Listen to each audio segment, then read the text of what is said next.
Je peux plus là, désolée. Je suis vraiment désolée. Faut pas que tu craques, hein.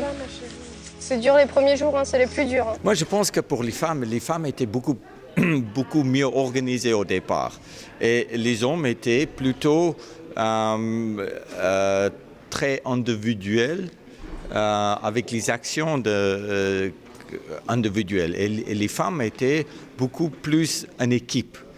Et qui était super à voir, c'est que comment les femmes, ils sont traités la stress. En fait, ils se gueulent souvent entre eux, ils gardent leur côté humour très fort, et puis chaque fois qu'il y a un problème, ils se discutent, et puis ils trouvent une solution. Par contre, les hommes étaient complètement différents. Les hommes, quand il y a un problème, ils disent rien. Ils s'isolent. Ces hommes vont découvrir qui ils sont vraiment, une fois revenus à l'état sauvage. Mais bordel, faut qu'on arrive à faire un feu, c'est pas possible. Qu'est-ce que je fous, putain, qu'est-ce que je fous? Je pense que l'homme, il ne peut pas donner l'essence à un bébé, hein, et il va mourir. Ça veut dire que les femmes, en général, peuvent supporter la douleur beaucoup plus intense que les hommes.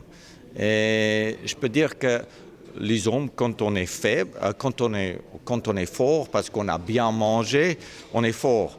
Mais quand on n'a rien à manger, la force peut devenir une faiblesse. Par contre, les femmes, en général, ils sont moins physiques, moins forts.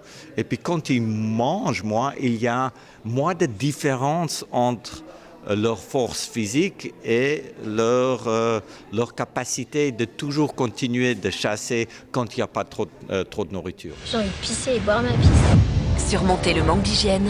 Et puis vraiment, ça nous réveille la nuit tellement on sent mauvais. Non, moi je pense pas que c'est une bonne idée de mélanger parce qu'après tu vas retomber en fait sur l'histoire de cul et puis ça c'est pas vraiment, je pense que c'est pas vraiment le message de cette émission.